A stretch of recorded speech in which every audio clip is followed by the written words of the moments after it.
Nuh punya anak kan, mohon maaf, grogi karena dipandang 7.000 tadi punya file Nuh belum masuk kelut jadinya. Nanti sebelum diupload diedit dulu. Takutnya nanti ada komen di bawah grogi nih. Dia sudah nyari ibu yang baik, dia tidak tahu ibu yang baik itu adalah ibu alumni 3M. Yang baik. WWSD CPR. Hah? WWSD CPR. WWSD CPR. Ini memang iklan ini dia setiap 15 menit sekali mesti diulang. Muka saya pun dicakarnya. Kenapa? Karena waktu hamil dulu ibunya dipilihkannya menyanyikan Kucing Garong. Maka diantara kalau mau memperbaiki bangsa ini adalah perbaiki ibunya. Kalau ibunya baik, insya Allah anak-anak menjadi baik. Kalau Tuhan pergi ke Makkah, jangan lupa membawa rendang Padang. Sudah lama saya tausiah, baru ini ada 7.000 perempuan memandang.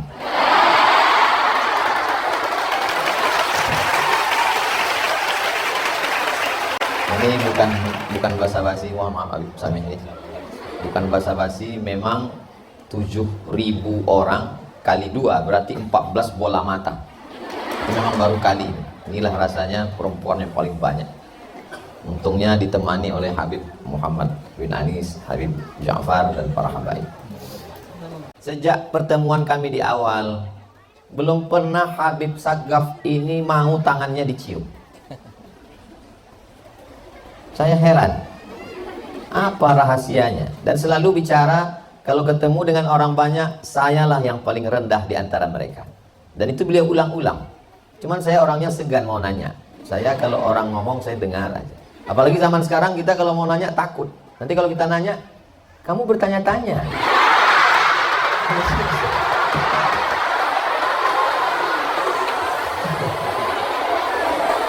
Jadi saya nggak nanya, saya diam. Saya menunggu Allah bukakan. Ini sampai masanya nanti pasti Allah kasih tahu. Ini rahasia Habib Sagaf ini di mana? Tanpa saya minta, Habib Sagaf menunjukkan. Saya dibawa ke istana yang sangat megah. Saya dibawa masuk ke kamar. Saya dipertemukan dengan Syarifah Ubabah Khadijah. Ternyata inilah orang yang mendidik beliau. Dari mulai sholatnya sampai hari ini, sejak kecil, sejak masa awal akil balik, khatam Qur'annya, pendidikannya, doa-doanya, munajatnya. Oh, rahasianya di sini. Ternyata di balik pondok yang begini besar, di balik sosok seorang Habib, di balik karisma masyhurnya, di balik tawaduknya, ada seorang perempuan yang luar biasa mendoakan. Itulah mengapa adik-adik sekalian, kalau satu orang saja bisa menghadirkan begini, bayangkan kalau 7.000 ini seperti Syarifah Ubabah. Syarifah Ubabah Khadijah, saya yakin dan percaya, kalau 7.000 ini punya anak 7, bayangkan 20 tahun akan datang berapa orang seperti Habib Sagaf Baharun yang akan lahir mencerahkan umat ini insya Allah. Suara politik umat Islam hanya 30% survei. Lebih daripada itu kita tidak tahu kemana pergi suara itu. Ekonomi Islam sekarang hanya 7%. Jangan bangga dengan sensus mengatakan umat Islam 88-90%. Ekonominya hanya 7%. Yang lain kemana? Konvensional. Politiknya hanya 30%. Diperebutkan oleh banyak partai-partai. Yang ngaji di antara umat Islam ini yang kenal dengan Habib, yang kenal dengan ulama, hanya 15%. Ustadz dapat data itu dari mana? Tadi ngobrol sama Habib. Jadi kalau mau memperbanyak angka ini ke depan, maka perbanyaklah ulama.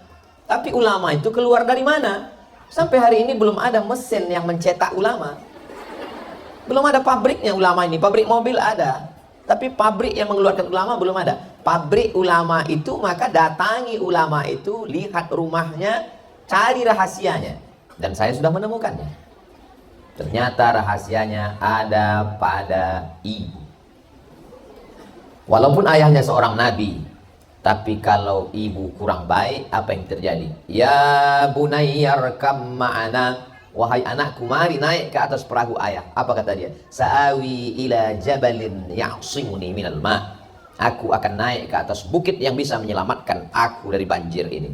Dia sangka hujan itu sehari 2 hari, dia tidak tahu 40 hari 40 malam. Sampai BMKG pun tidak bisa menangkap berita itu. Tenggelam semua puncak bukit, sampai akhirnya anak itu tenggelam. Yang bangkit bukan jiwa kenabiannya, tapi jiwa kebapakannya, seorang ayah. Apa kata dia? Ya Rabbi innabni min ahli. Itu anakku ya Allah.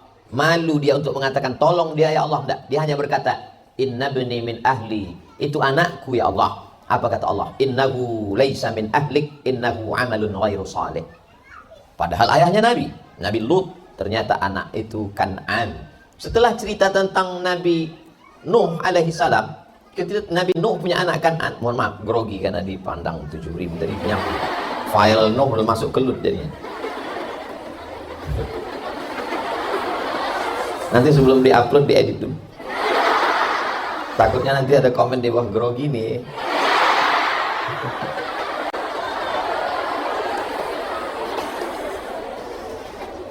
Setelah bercerita tentang Nabi Nuh, apa kata Allah ayat setelah itu?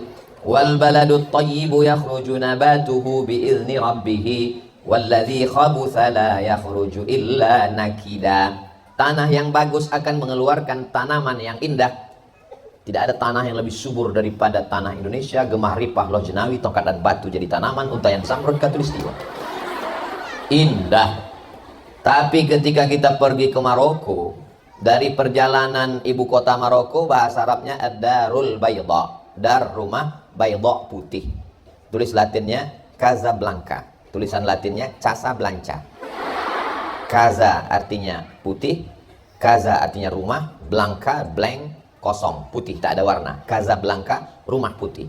Dari Casablanca ke Rabat naik kereta api 2 jam, kanan kiri hanya tanah tandus yang mengeluarkan pohon kaktus. Tanah yang subur akan mengeluarkan bunga mawar yang indah, dipandang cantik, harum semerbak luar biasa. Pohon kaktus, buahnya anyep, bunganya tidak menarik, mau dicium hati-hati hidung kita bisa bengkak. Walaupun benihnya bagus, tapi kalau ditanam di tanah yang tandus, hanya akan mengeluarkan tanaman-tanaman yang rusak. Tapi kalau tanahnya baik, ciri tanah yang baik 3M.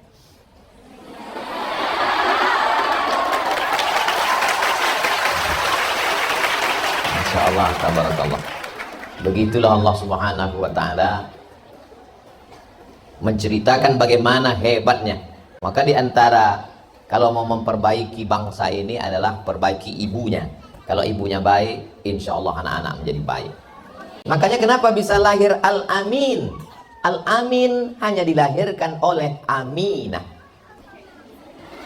Hanya Aminah lah yang melahirkan Al-Amin. Jadi kalau ada hari ini anak-anak yang tidak baik, lalu kemudian bapaknya mengatakan, kenapa anak kita tidak Al-Amin? Karena kau bukan Aminah. Alhamdulillah, semoga 7.000 hamba-hamba Allah yang solihah ini Aminah semuanya. Dari mana Ustaz tahu mereka Aminah? Tidak ada yang tampak dari tubuhnya kecuali hanya bola matanya. Yang lainnya dijaganya, dipeliharanya. Dari ujung rambutnya sampai ke ujung kakinya adalah amanah dari Allah. Dia yang menjaga amanah itu adalah Aminah. Maka hari ini kita pergi ke pasar. Orang kalau lihat buah-buahan di pinggir pasar terbuka, kena debu, kena panas, dia tidak mau beli. Dia pergi ke mall, dia cari buah-buahan yang ada dalam plastik, plastiknya di dalam etalase kaca, kacanya di dalam toko, tokonya dikunci di dalam mall, mallnya dikunci di dalam kota, kotanya diawasi oleh polisi dan tentara. Dia mau buah-buahan yang terjaga dan terpelihara. Tapi ketika manusia, dia mau yang terbuka. Logika berpikirnya bagaimana? Maka ketika ada seorang perempuan sarjanawan, sarjana dari Yaman sedang presentasi ke Amerika. Lalu kata orang Amerika, melihat dia menutup tubuhnya, kata mereka, ini manusia primitif yang datang tidak tersentuh peradaban. Dengan tersenyum dia bertanya, lalu yang kamu maksud peradaban itu apa? Peradaban adalah yang terbuka. Lalu perempuan cerdas ini menunjukkan gambar monyet. Kalau begitu kalian kalah peradaban dengan ini, karena dia terbuka semuanya. Kecerdasan seorang perempuan dikirimkan sebagai ilham dari Allah Subhanahu wa taala. Perempuan yang solihah ini tidak mengeluarkan, sampai-sampai apa kata Nabi sallallahu alaihi wasallam, dibacakan ayat Al-Qur'an, Nabi bacakan la takhda'na bil qaul. Bukan hanya sekedar rambutnya, kakinya, bajunya, pakaiannya, la takhda'na bil qaul. Jangan bersuara dengan suara-suara. Makanya sebagian ulama mengatakan sautul mar'ati auratun. Suara perempuan adalah aurat. Gara-gara itulah banyak jamaah kalau bertanya tidak lagi mau bersuara dan menulis. Padahal ulama membahas sebegitu detail. Kalaulah suara perempuan itu aurat, bagaimana Sayyidatuna Aisyah Ummul Mukminin mengajar? Tak mungkin ketika ditanya, wahai Ummul Mukminin, bagaimana hukumnya ketika perempuan rambutnya sedang dikepang ingin mandi, apakah mesti dibuka semua? Tak mungkin dia menjawab dengan logika akal. Dia menjawab. Lalu bagaimana korelasinya dengan ayat la takhda'na bil qaul, tidak boleh bersuara? Kenapa tidak boleh? Lanjutkan ayat itu, yatma'alladzi fi qalbihi marad. Tidak boleh bersuara sebab ada laki-laki yang dalam hatinya penyakit. Kalau dia dengar suara itu, dia langsung hang dan error. Jadi yang dimaksud suara di situ adalah suara yang mendayu-dayu, lemah gemulai. Makanya mana tahu ada orang salah sambung, suara masuk. Memang mesti dijawab apa adanya dan kalau perlu tegas. Assalamualaikum. Waalaikumsalam. Ini di mana? Dalwa. Sekarang kadang kalau telepon itu kan suaranya seperti di airport, di mall. Kenapa mesti suara itu? Kenapa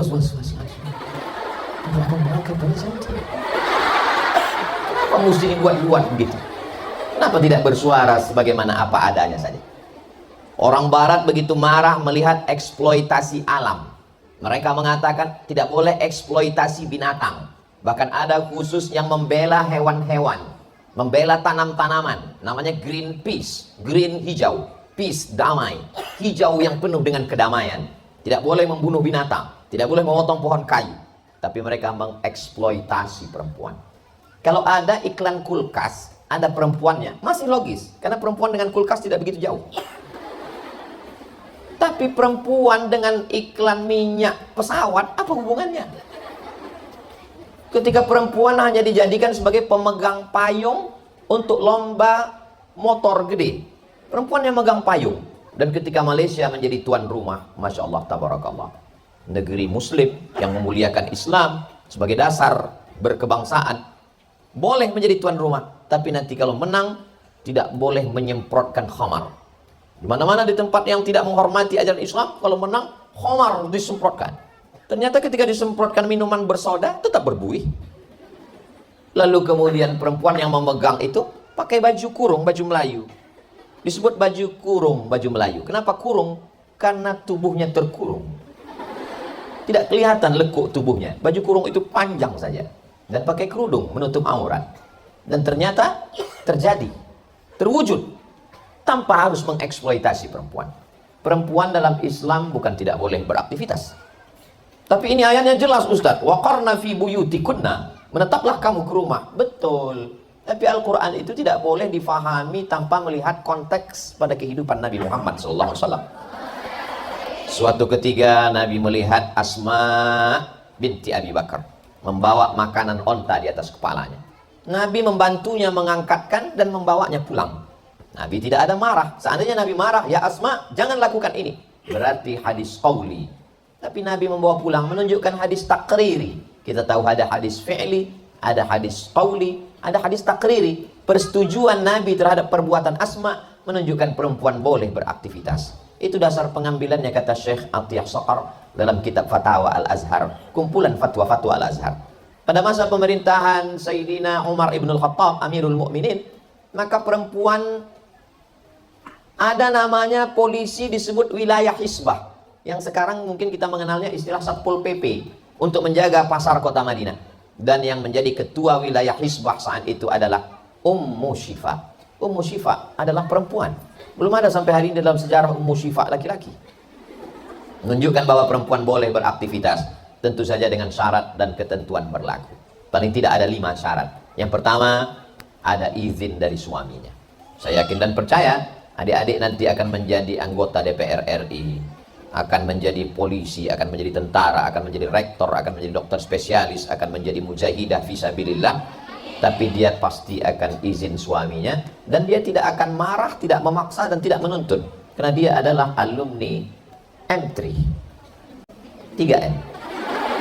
Lalu kemudian dia tidak berdua-duaan dengan laki-laki yang tidak mahram. La yakhluwanna rajulun ma'amra'atin illa ma'azi mahramin. Tak boleh berdua-duaan dengan laki-laki yang tidak mahram. Alhamdulillah, untuk masuk kemari mesti ada fit and proper test. Banyak tamu di luar tapi tidak dibenarkan masuk. Saya pun sudah lama saya kenal dengan Habib Segaf, tapi baru kali ini saya dibenarkan Allah Ta'ala untuk masuk. Dulu waktu saya belum nikah nggak ada izin untuk masuk kemari. Setelah mata saya pandangan tunduk baru diizinkan masuk kemari. Tadbirullah, pengaturan dari Allah Subhanahu wa Ta'ala. Lalu kemudian la tusafiranna mar'atun illa ma'azi mahramin. Tak boleh dia musafir, samfar, perjalanan tanpa ada mahramnya. Lalu kemudian la tabarrajna tabarrujal jahiliyatil ula. Dia tidak bersolek-solek jahiliyah. Hari ini perempuan yang tidak terdidik dengan baik akan melahirkan anak keturunan. Bak kata pepatah orang Melayu, guru kencing berdiri, anak kencing berlari. Bagaimana gurunya? Guru yang pertama al-madrasatul ula. Habib Segaf hatam Quran pertama kali dengan Salat pertama kali dengan ibu. Makanya kalau kita tanya orang-orang sukses dalam amal ibadah, itu peran ibu luar biasa. Datanglah seorang anak dibawa oleh bapaknya. Bapaknya minta anak ini dihukum. Ya Amiral Mu'minin Umar ibn al-Khattab, tolong hukum anak saya karena dia anak durhaka. Umar bin Khattab dengan penuh kebijaksanaannya bertanya, hai anak, ada yang mau disampaikan? Anak ini bertanya, kami sebagai anak ini punya hak tidak, Amirul Mukminin? Kata Umar, ya, kamu sebagai anak ada hak. Apa hak kami sebagai anak? Kata Umar bin Khattab, hak kamu 3. Yang pertama, kamu punya hak untuk punya ibu yang baik. Yang kedua, punya hak untuk nama yang baik. Yang ketiga, punya hak untuk makan yang baik. Kata si anak ini, aku tidak dapat 3-tiganya. Ibuku bukan perempuan yang baik, dan namaku tidak baik. Anak itu dikasih nama Kumbang. Kumbang yang masuk merusak pohon kayu, suaranya. Dan aku tidak diberikan makanan yang baik. Apa kata Sayyidina Umar ibn Khattab kepada si bapak? Laqad aqaqtahu qabla an ya'uqqa alaik. Kau sudah lebih dulu durhaka kepada anakmu sebelum anakmu durhaka kepadamu. Jadi sesungguhnya anak durhaka itu berawal dari ayah durhaka. Ini saya khawatir kalau ceramah ini didengar sama anak-anak kreatif yang suka buat sablon baju kaos, buat di belakangnya. Anak durhaka karena jawaban ada di depan. Bapak durhaka karena tidak memilihkan ibu yang baik. Dia sudah mencari ibu yang baik, dia tidak tahu ibu yang baik itu adalah ibu alumni 3M. Yang baik. WWSD CPR. Ini memang iklan ini dia setiap 15 menit sekali mesti diulang. Nampaknya apa yang saya sampaikan ini orang boleh menanggapinya, ini Ustaz Somad serius atau tidak? Nanti sampai masanya ketika dia punya anak, anaknya manjat-manjat dinding, mencakar-cakar, baru dia sadar, betul yang Ustaz katakan dulu. Dulu waktu aku kasih tahu, ente sangka aku bercanda. Sekarang baru ente rasakan, betul Ustaz Somad. Anak saya ini cakar-cakar, muka saya pun dicakarnya. Kenapa? Karena waktu hamil dulu, ibunya dipilihkannya menyanyikan kucing garong.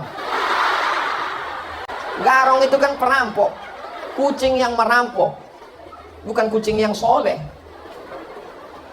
Lagu-lagu yang membuat maksiat dosa.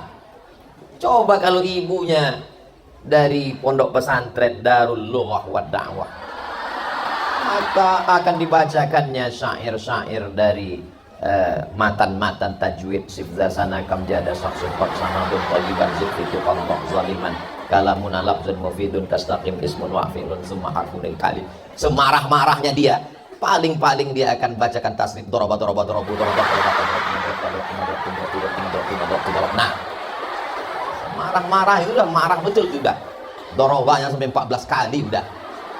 Enggak juga berhenti, pakainya fi'il mudhari. Begitu kalau dia marah. Andai dia marah, mangkel, dongkol, marahnya tetap doa karena dia tahu kalau sampai yang keluar dari mulutnya itu tidak baik, maka Allah kabulkan. Ya Juraij. Anak ini diam. Dipanggil lagi sama Nabi. Ya Juraij. Dipanggil oleh ibunya. Wahai Juraij. Dia diam karena menurut dia lebih utama Allah daripada ibu. Panggilan yang ketiga. Ya Juraij. Dia tetap Allah lebih utama daripada ibu. Apa kata ibunya berdoa? Allahumma la tumitshu hatta turihi wujuhal mumisad. Jangan kau matikan Juraij sebelum matanya melihat wanita tunasusila. Padahal Juraij ahli ibadah, dia tinggal di Som'ah. Orang yang ahli ibadah tinggal di Som'ah tidak akan mungkin bertemu dengan wanita nakal. Karena makanannya diantar, pakaiannya diantar, dia hanya beribadah saja. Tidak mungkin menurut logika akal matanya akan melihat wanita tunasusila. Tapi karena doa ibu terkabul, apa yang terjadi? Tak lama setelah itu tiba-tiba ada seorang perempuan pengembala kambing. Maaf beribu, maaf, dia hamil. Ditangkap sama masyarakat. Siapa yang menghamilimu? Perempuan itu berkata, Juraij. Lalu orang kampung mendatangi Som'ah, tempat ibadah Juraij. Mereka tarik Juraij keluar. Mereka ratakan tempat ibadah itu dengan tanah. Lalu kata mereka, kau memang jahat Juraij. Kau bertopeng sebagai ahli ibadah, ternyata kau berzina, mohon maaf, dengan perempuan ini. Mereka akan memenggal kepala Juraij. Kata Juraij, kalian boleh memotong kepalaku, tapi tunggu setelah anak ini lahir. Setelah anak itu lahir, lalu Juraij menusuk pusar anak itu dengan jari telunjuknya sambil bertanya, Man abuka? Who is your father? Siapa bapakmu? Anak itu menjawab, Ra'il ghanam. Bapakku adalah pengembala kambing. Disitulah mereka bersimpuh sujud mencium kaki Juraij. Kami salah Juraij. Karena yang bisa menusuk pusar hanya Nabi Isa alaihissalam dan wali-wali Allah. Ternyata wali Allah pun ketika durhaka akan gugur kewaliannya. Apalagi cuma wali murid. Allah subhanahu wa ta'ala, seorang ibu walaupun salah, ngomongnya tetap diaminkan para malaikat. Maka ibu-ibu yang baik tidak akan mengatakan yang tak baik kepada anaknya. Andai dia marah betul, dia akan panggil, ya calon menteri pertanian, ya calon jenderal, dia minta. Sekarang perempuan kalau marah sedikit, anak setan. Mohon maaf Habib, saya begitulah. Jadi kadang banyak jamaah ini bertanya, kenapa lah anak saya ini seperti setan Pak Ustadz? Ibu dulu bilang gitu. Iya memang betul. Doa ibu dikabulkan Allah subhanahu wa ta'ala. Namanya carilah nama yang baik. Tempat kita ini yang paling tinggi ini adalah atap. Atap itu bahasa Arabnya saqfun. Orang yang ilmunya sampai ke atap, saqaf. Karena orang Indonesia susah menyebut saqaf, maka ditulis as-segaf. Saqaf, ilmu yang sampai ke atap. Dan doa itu dikabulkan Allah subhanahu wa ta'ala. Diberi ibu yang solehah, mendapatkan nama yang baik, diberikan makanan yang baik. Makanan ini hati-hati. Satu piring nasi, saya nggak makan nasi Pak Ustadz, lontong. Satu piring lontong, nggak juga Pak Ustadz, terserahlah mau makan apa. Satu piring itu berubah menjadi setetes darah. Setetes darah akan masuk ke dalam jantung. Dari jantung menyembur naik ke atas otak. Dari jantung menyemburkan darah, membawa oksigen naik ke otak. Makanya Allah menyebut otak. Nasiyatin, kazibatin, khati'ah. Nasiyatin, ubun-ubun, otak bagian depan. Kazibatin, penipu, pembohong, pendusta. Khati'atin, pelaku dosa. Yang melakukan dosa kan tangan. Yang melakukan dosa kan kaki, bukan otak. Otak memerintahkan mata. Otak memerintahkan tangan. Otak memerintahkan kaki. Jadi kalau ada tangan, kaki, mulut yang jahat, nakal, itu berasal dari otak, dan otak berasal dari darah dari jantung, dan jantung berasal dari makanan. Makanya kata Nabi dalam kitab Al-Mu'jam Al-Kabir karya Imam At-Tabrani, atib mat'amak takun mustajabat da'wah. Jaga makananmu, maka doamu akan dikabulkan Allah. Ibunya baik, namanya baik, makanannya baik. Inilah rahasia Ma'had Darul Lughah wa Da'wah. Ini yang akan kita jaga untuk generasi yang akan datang. Tadi saya mulai 7:30. Sekarang jam 8:30 kurang 10. Ustaz Abdul Somad itu di mana-mana 60 menit sesuai yang tertulis di Dalwa Water. Kemarin Ustadz tausiah botol minumannya mereknya dicopot. Nggak boleh ada. Tapi di Dalwa botolnya ada. Apapun yang perlu kita lakukan zaman ini membangkitkan ekonomi umat. Selama ini Ustaz Somad tausiah 600 ml. Betul. Di Dalwa kenapa panjang? Anak buah naga. Saya hari ini tidak merasa sedang tablik akbar menggelegar. Saya hanyalah seorang Al-Fakir Abdul Somad yang sedang ngobrol, bercerita. Makanya kalau nanti ada komen atau orang cerita, Ustaz kemarin waktu di Dalwa itu kok enggak seperti biasanya ya. Yang pertama memang hari ini luar biasa. Berhadapan dengan pabrik ulama masa depan. Dan memang hari ini luar biasa. Habib Sagaf, Habib Muhammad bin Anis, Habib Ja'far. 3 Habib. Jadi anak ini sekarang seperti kontes dacil. Dai cilik yang sedang dinilai oleh para habaib. Doakan supaya Habib-Habib ini bermurah hati dan yang menang akan masuk surga bersama kakek mereka Rasulullah Sallallahu Alaihi Wasallam. Kalau mereka jelas, nasabnya jelas, nasibnya jelas. Kita paling tidak kalau nggak jelas nasib, nggak jelas nasab, paling nggak nasib kita perbaiki. Sudahlah nggak jelas nasab, nasib nggak jelas. Terus masuk surga mau bawa apa? Alhamdulillah ibu-ibunya dididik oleh para habaib, dididik Hubabah. Doa beliau, saya datang jauh-jauh dari Pekanbaru Riau ke Jakarta 1 jam 30 menit 90 menit 100 kurang 10 menit. Dari Jakarta udah mau turun, diumumkan kepada seluruh penumpang yang akan ke Surabaya tidak turun, naik lagi. Naik pesawat sampai kemari.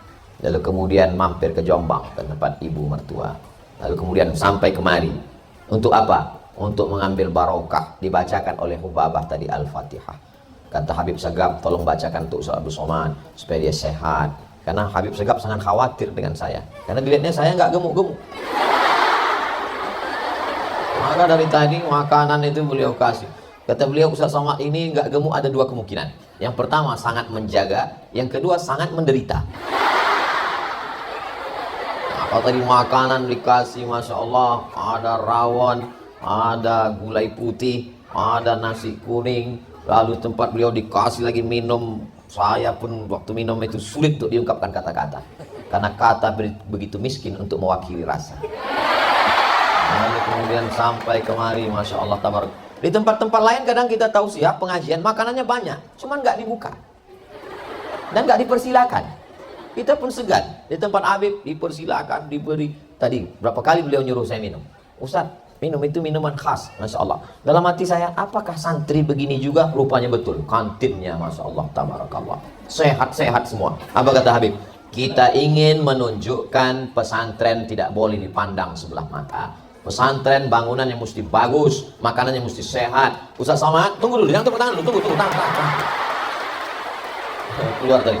Ustaz Somad, ini kampus laki-laki, ini kampus perempuan. Coba perhatikan di dinding-dindingnya. AC, masuk ke dalam, pintu gerbangnya. Tidak sembarangan orang mesti masuk. Baru sampai kemari, lantainya. Masya Allah, tabarakallah. Andai tidak hujan, bagaimana bisa 7.000 orang menampung? Jangan heran nanti kalau Ustaz Somad sampai di sana, yang di depan itu hanya sebagian. Sebagian lagi di atas-atas sana. Atas-atas. Di atas juga. Masya Allah. Walaupun nampaknya Ustaz Abdul Somad yang tampil di sini, kamera tertuju ke Ustaz Abdul Somad, yang di samping Habib Sagaf bin Hasan Baharun Ustaz Abdul Somad, tapi boleh jadi Ustaz Abdul Somad masuk surga karena doa mereka yang ada di sana. Begitu cara mendoakan mereka yang di tangga sana. Begitu cara membahagiakan, membesarkan hati mereka. Insyaallah, tabarakallah. Saya sangat ingin punya anak perempuan. Anak saya pertama laki-laki, saya laki-laki. Adik saya laki-laki. Anak pertama laki-laki. Anak kedua laki-laki. Pernah diprank sama dokter. Selamat Ustadz, anaknya perempuan. Saya siapkan nama dari Maroko. Orang Maroko kalau ketemu, kaifa haluk? Labas alik. Jawabannya Mizyan. Mizyan artinya baik. Saya siapkanlah nama perempuan yang baik, tak ada bandingannya. Mizyana Bella Nazira. Siap ini nama. Begitu lahir laki-laki. Tanya dokter. Kata Pak dokter, Kata ibu dokter untuk perempuan mesti perempuan. Mudah-mudahan adik-adik nanti jadi dokter spesialis kandungan. Supaya jamaah yang selalu nanya ke saya, bolehkah memeriksakan istri ke dokter laki-laki? Saya bilang boleh kalau pilihannya dua, mati. Makanya dokter perempuan mesti diperbanyak. Lahir laki-laki. Kata bu dokter kemarin perempuan. Anak Ustadz pandai menyembunyikan sesuatu. Situlah saya paham. Makanya kalau saya ngasih nasihat tadi, itu sebenarnya saya sedang ngobrol-ngobrol dengan anak perempuan saya. Kata Ustadz anak perempuan, tapi tadi kok panggil adik? Tadi saya mau manggil anak atau adik, tapi mau manggil anak rasanya masih terlalu muda. Melihat perempuan, mereka adalah adik kita, mereka adalah anak kita, mereka adalah ibu kita, mereka adalah saudari kita. Maka kita tidak akan menganiaya dan menyia-nyiakan mereka. Di balik Nabi Musa alaihissalam ada seorang perempuan yang luar biasa, Yohanes namanya. Di balik Nabi Ibrahim alaihissalam ada seorang perempuan yang luar biasa, Umailah namanya. Di balik Sayyidina Maulana Muhammad sallallahu alaihi wasallam ada perempuan yang luar biasa, Aminah namanya. Dan ada satu perempuan yang disebut setelah nama Nabi langsung nama dia, Isa ibnu Maryam. Maryam luar biasa. Jangankan laki-laki yang datang kepadanya, malaikat yang datang kepada dia, apa kata dia? Inni a'udzu birrahmani in kunta taqiyya. Aku berlindung kepada Allah, wahai engkau anak muda, jangan kau dekati aku. Arsalna ilaiha ruhana fatamatsala laha basharan sawiyya. Kami kirimkan malaikat Jibril dalam bentuk anak muda yang ganteng luar biasa. Apa jawab Maryam ketika itu? Inni a'udzu birrahmani in kunta taqiyya. Aku berlindung kepada Allah, jangan sampai kau dekati aku. Allah jaga dia dengan penjagaan yang luar biasa. Sampai akhirnya ketika dia mengandung diuji Allah sesuai dengan sifat. Kalau sifatnya iffah, menjaga diri, diuji Allah dengan fitnah yang luar biasa. Maka dia tak tahan mendengar ucapan kata-kata yang luar biasa dari mereka di kota. Dia pun mengungsikan diri. Fa'aja'ahal makhadu, sampai akhirnya dia melahirkan anak. Lahirlah seorang anak yang luar biasa bernama Isa ibnu Maryam. Di balik nabi-nabi yang hebat, di balik wali-wali Allah, di balik para habaib yang gagah perkasa, ada perempuan-perempuan yang luar biasa. Begitu juga 20 tahun akan datang. Tahun 2032, 2042, 2052 akan lahir ulama-ulama pemimpin masa depan dari adik-adik yang luar biasa. Itulah agaknya yang dapat disampaikan oleh Al-Fakir Abdul Somad. Terima kasih atas segala perhatian. Mohon maaf segala kesilapan dan kesilapan. Aqulu qauli hadza astaghfirullah li wa lakum. Menangkap puyuh di Bukit Selasih. Thank you dan terima kasih. Assalamualaikum warahmatullahi wabarakatuh.